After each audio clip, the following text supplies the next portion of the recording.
kita ya. Oke, baik, itu aja dari kata sambutan saya.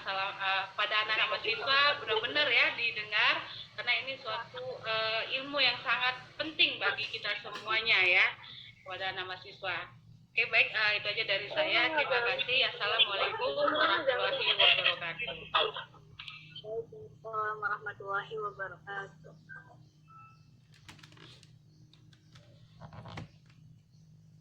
Terima kasih kepada Ibu Dr. Oktarini Kamila Siregar SE MSI atas kata sambutannya.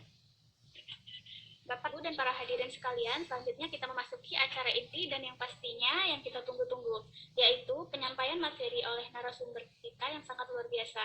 Sesi penyampaian materi ini akan dipandu oleh moderator yang tidak kalah luar biasa, yaitu Ibu Heriati Krishna SEMSI. Sebelumnya, izinkanlah saya untuk membacakan CV singkat Ibu Heriati selaku moderator kita pada hari ini.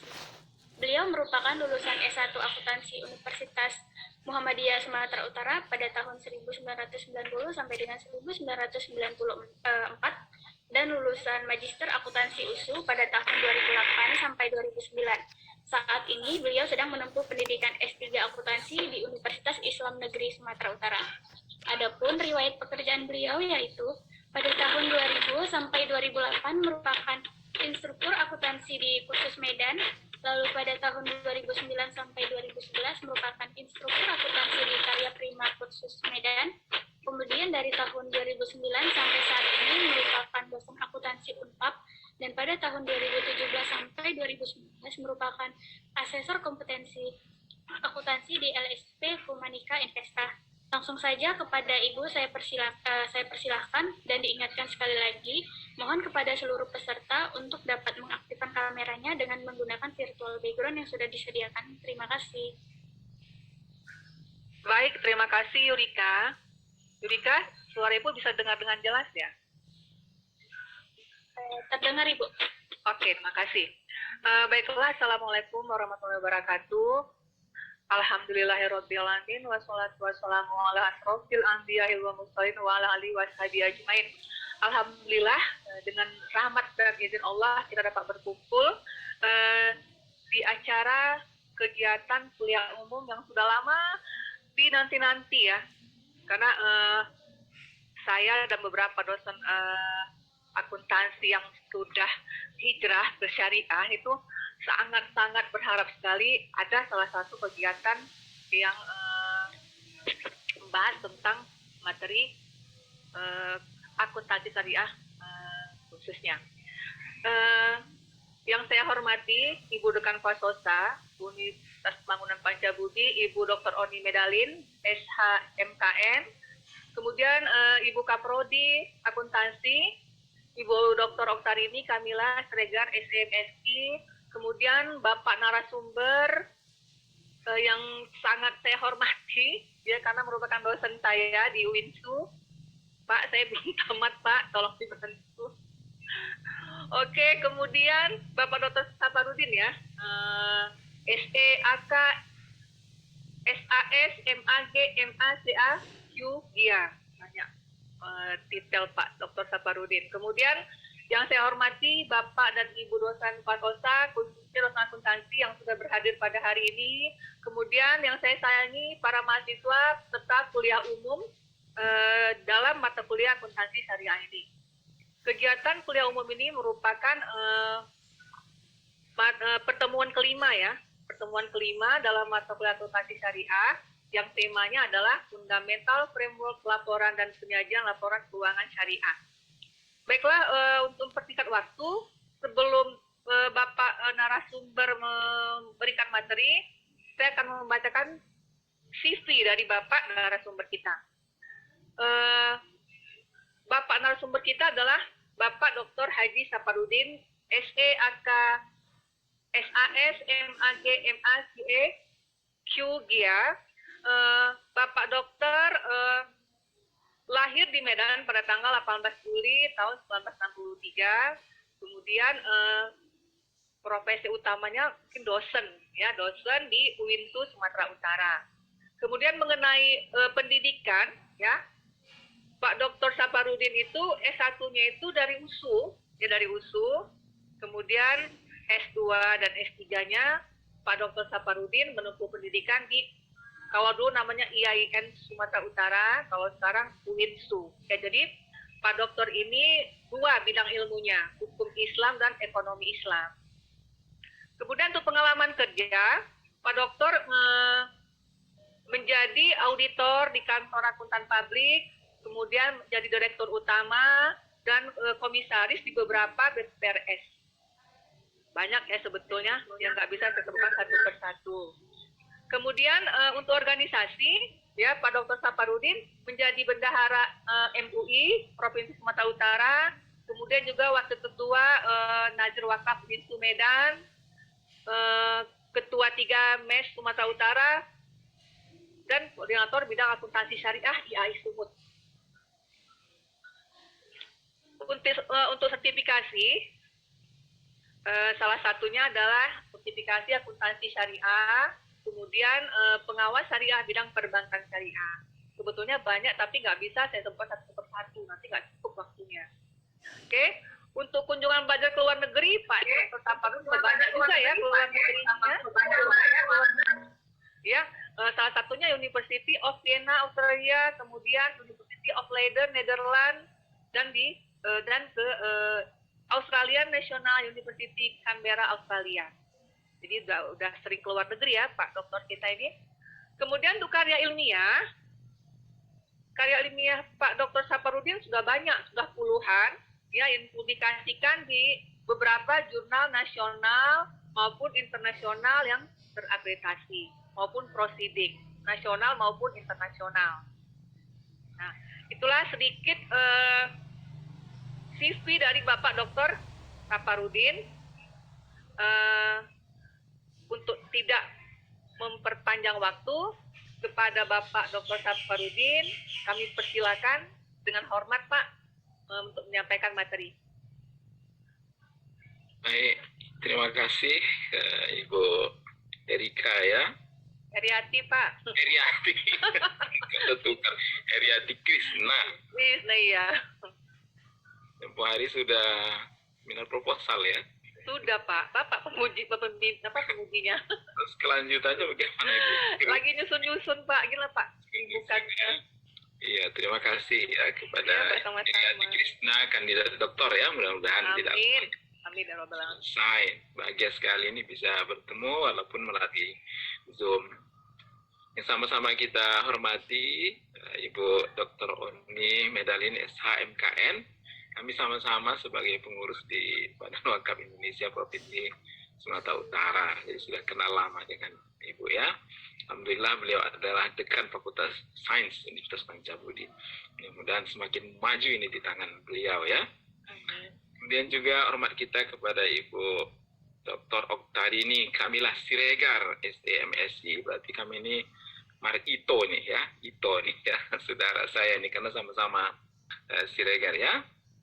Dia selaku ketua prodi akuntansi ya, mudah-mudahan juga pendidikan akuntansi kita semakin baik ini di Universitas Pancabudi. Ada juga di sini Bu Dr. Rahima Burupurba ya. Beliau sama-sama kami sebagai pengurus di Ikatan Akuntan Indonesia wilayah Sumatera Utara. Assalamualaikum Pak. Waalaikumsalam. Nah, mungkin ada beberapa nama yang lain yang belum sempat terbaca saya ya. Saya berbahagia sekali, merasa terhormat ini diundang ini di acara Zoom Pancabudi ini ya. Gitu juga yang saya hormati para dosen tentunya ya. Gitu juga para mahasiswa, mudah-mudahan kita sama-sama bisa berbagi ilmu pengetahuan pada kesempatan yang barokah ini ya. Nah, pada kesempatan ini saya tidak lupa mengucapkan selamat siang, selamat sejahtera kepada seluruh yang berhadir ya. Mudah-mudahan pertemuan ini akan bermanfaat. Saya waktunya sampai jam berapa ini Bu Heriati untuk pemaparan? Tolong konfirmasi supaya saya mengatur waktunya ini. Pemaparannya sampai jam berapa? Mungkin ada tanya jawab gitu. Ada Pak, ada tanya jawab itu. Bu Heriati lagi batuk tuh. Oh iya. Mungkin izin nih saya memaparkan ya paling sekitar 30 menit lah ya pemaparan, terus tanya jawab gitu ya. 30 atau 40 gitu ya Pak ya. Karena kan kemarin jam 12. Tapi kalau memang menginginkan, takutnya Bapak mau sholat kan, berdosa. Setengah satu kan, Pak? Setengah satu, masih lapang. Saya masjidnya dekat sekali nih, 50 langkah ini sampai ini. 20 langkah, alhamdulillah, boleh. Oke gitu, iya Pak. Mahasiswa juga barangkali harus ke masjid ya di Iya. kampus, pada di rumah ini ya. Baik, kalau begitu selama lebih kurang 45 menit ya, berarti saya harus cepat ini. Mohon izin ini saya share ini materinya ya, saya screen. Iya. Jadi Ibu, ini yang saya share ini berbeda dengan yang pertama saya kirim karena laptop saya hancur data-datanya begitu ya, semua hilang. Jadi saya buat lagi yang baru ya. Jadi tema kita adalah fundamental framework ya, penyusunan dan penyajian laporan keuangan syariah. Nah, penyampaian ini akan saya bagi pada sejarah ya, supaya ini teman-teman bisa merasakan ini seperti apa sebetulnya akuntansi ini dalam masa-masa terdahulu begitu ya. Kemudian juga struktur teori akuntansi syariah, di situ nanti kita bicarakan mengenai fundamentalnya, penyusunan laporan keuangan syariah. Kemudian nanti saya akan menyajikan beberapa bentuk dari laporan keuangan entitas syariah ya. Nah, tentunya dalam waktu yang singkat ini bersifat umum ya, tidak bisa detail ya, karena waktu yang sangat terbatas. Yang mudah-mudahan pada kesempatan lain nanti kita bisa mengatur waktu. Nah, saya masuk ini akuntansi dalam khasanah Islam. Nah, ini ada ayat Al-Quran ya, kita semua ini ila fi Quraisy ila fihim rihlatas syita'i was shaif falyabudu rabb hadzal bait alladzi at'amahum min ju' wa amanahum min khauf. Jadi ayat ini menceritakan bahwa kebiasaan daripada suku Quraisy ya, pada zaman-zaman sebelum datangnya Islam, mereka itu berdagang kalau misalnya nanti musim panas nanti pergi ke Yaman misalnya, musim dingin nanti pergi ke negeri Sam misalnya. Jadi kalau misalnya terlalu panas di Makkah, mereka berdagangnya cari ke tempat yang dingin, ke Yaman misalnya kan. Nanti kalau terlalu musim dingin nanti pergi ke Sam misalnya. Jadi mereka itu adalah pedagang-pedagang yang ulung gitu ya. Nah, ini saya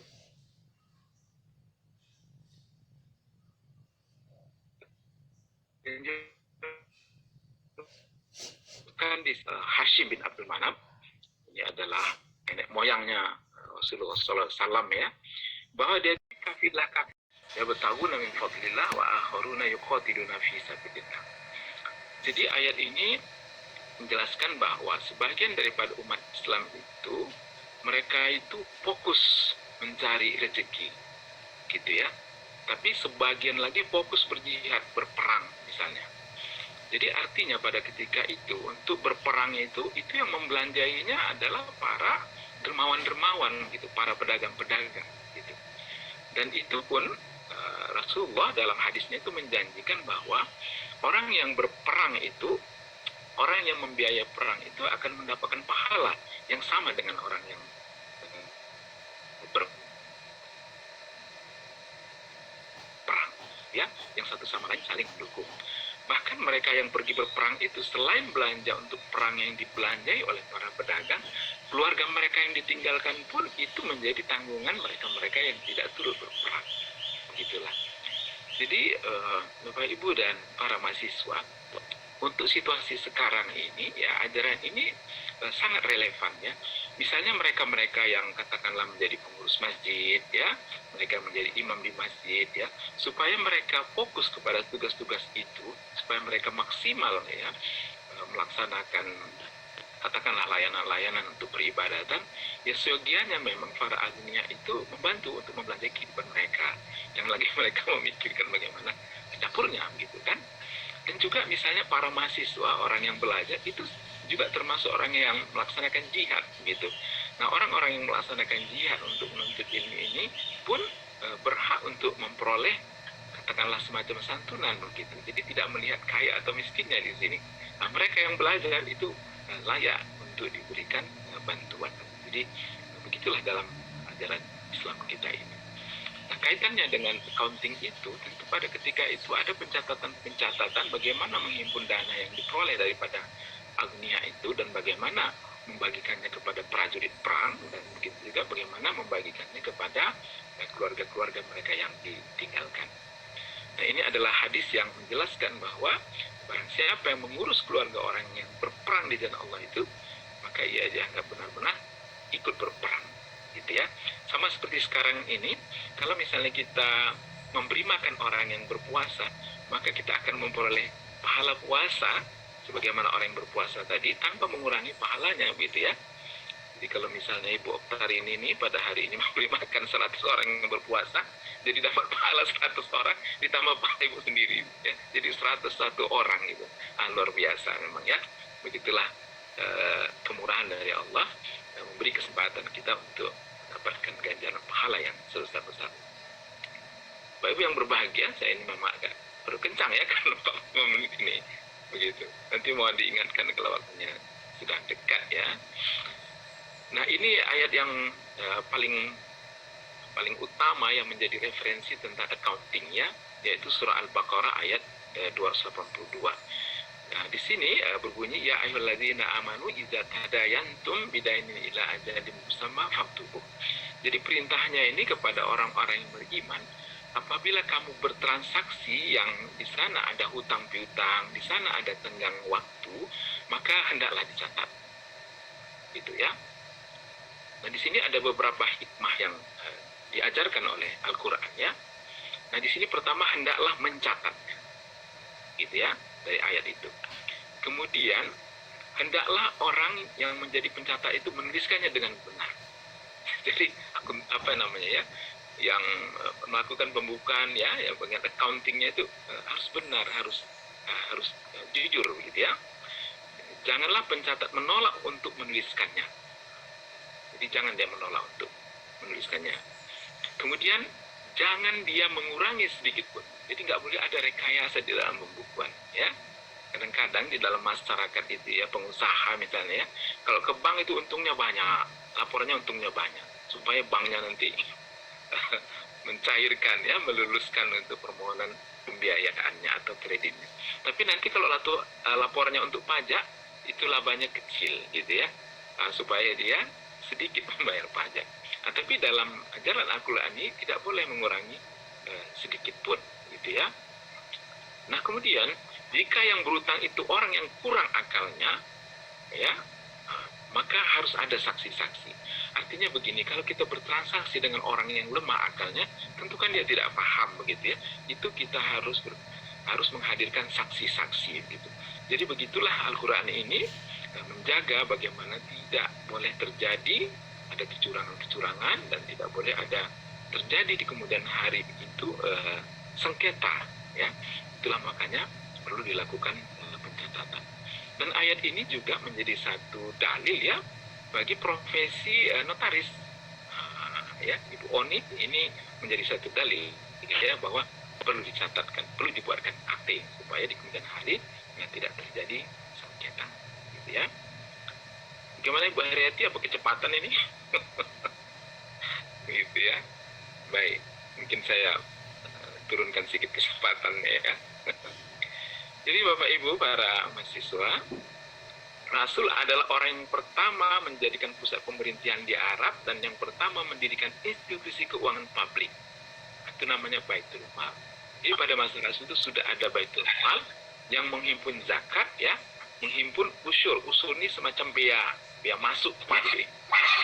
Kemudian ada jizyah. Ini adalah semacam pungutan pada mereka yang tidak membayar zakat.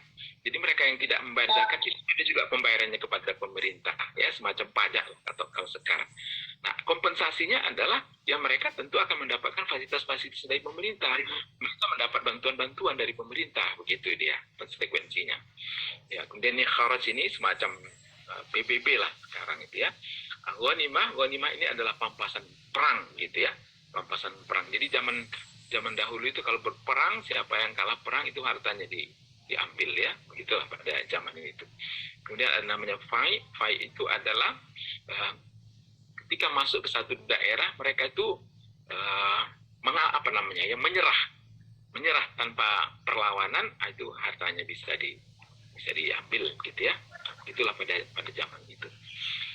Nah, jadi pada masa itu Rasul pun sudah menunjuk petugas-petugas zakat, itu namanya musodik. Nah, petugas-petugas zakat itu mereka mendatangi pasar-pasar, menanya, berapa perdagangan kalian? Ya, berapa untungnya? Ya, misalnya kan, zakatnya sekian banyak. Jadi tentunya pada ketika itu sudah ada catatan-catatan, gitu ya. Dan petugas-petugas zakat itu banyak ini. Ada Abu Mas'ud namanya, ada Abu Jaham namanya ya, ada namanya Qais ibnu Sa'ad. Jadi mereka inilah yang bertugas. Jadi mustahil kalau tidak ada catatan pada ketika itu. Cuma nama instansi misalnya, nama hisabah gitu dalam bahasa Arab itu tentu muncul belakangan ya. Sama seperti dalam agama kita ada istilah fikih, itu tentu belakangan yang datang ya. Ada istilah usul fikih, itu belakangan yang datang. Baik, ini saya teruskan ya. Nah, pada masa Abu Bakarnya, Abu Bakar senantiasa mengikuti kebiasaan Rasul, yaitu segera membagi seluruh penerimaan tanpa sisa. Karenanya seluruh penduduk Madinah memperoleh bagian masing-masingnya. Abu Bakar pada masanya memisahkan jabatan. Pengumpul pajak itu dipisahkan dengan mereka yang menjadi pejabat di Baitul Mal itu tadi. Gitu. Nah, jadi tentu dengan adanya Baitul Mal seperti ini, tidak mungkin ya kalau tidak ada akuntansi. Ya. Nah, pada masa itu ini ada dituliskan dalam kitab Al-Amwal ini yang ditulis oleh Abu Ubaid ya. Pada masa Abu Bakar itu setiap orang menerima 10 dirham. Begitu. Jadi semua penduduk itu mendapat 10 dirham. Kemudian tahun kedua meningkat 20 dirham. Gitu ya. Dan pada masa Abu Bakar ini telah berdiri bangunan khusus ya, namanya Baitul Mal. Nah, kalau pada masa Rasul itu ya masjid itu yang dijadikan tempat penyimpanan harta-harta umat gitu, dan dibagikan pada hari yang sama. Nah, Khalifah Abu Bakar juga mengikut ya, tidak disimpan. Nah, adapun pada masa Khalifah Umar bin Khattab, waktu itu memang perbendaharaan negara begitu luar biasanya begitu ya. Nah, pernah satu ketika ini Abu Hurairah ya, ketika itu menjabat Harisul Khoros di Bahrain, dia datang ke Madinah itu membawa uang 500.000 dirham begitu ya. 500.000 dirham, begitu banyak uang ini ya. Nah, kemudian Khalifah Umar memanggil seluruh anggota majelis suronya gitu ya, permusawaratannya, dia bersidang dan menanyakan kepada mereka, ini uang ini kalau kita bagikan habis bagaimana masa sebelumnya, seperti pada masa Rasul, begitu juga pada masa Abu Bakar. Kalau kita bagi kita pada masa kebijakan daripada khalifah bahwa uang itu sebagiannya disimpan. Jadi dibentuk ada namanya dewan-dewan begitu ya. Nah, kemudian santunan-santunan pada ketika itu semakin besar jumlahnya ya. Jadi seperti misalnya ini janda daripada Rasul itu memperoleh 10.000 dirham setiap tahun gitu ya. Kemudian ada veteran-veteran perang itu mendapat 3.000 dirham gitu ya. Kemudian tentara yang pernah mengikuti perang itu zaman Umar itu mendapat 500 sampai 600 dirham. Bahkan budak wanita, anak baru lahir, itu juga mendapat bagian dari Baitul Mal. Jadi barangkali sekarang ini pun belum ada negara yang begitu makmurnya yang memberikan seperti ini ya. Tapi ini sudah dipraktekkan di dalam pada ketika masa Umar. Jadi tidak mungkin tidak ada pencatatan ketika itu kan. Siapa-siapa yang berhak, bagaimana pembagian-pembagiannya. Gitu. Baik. Kemudian, ini saya teruskan saja.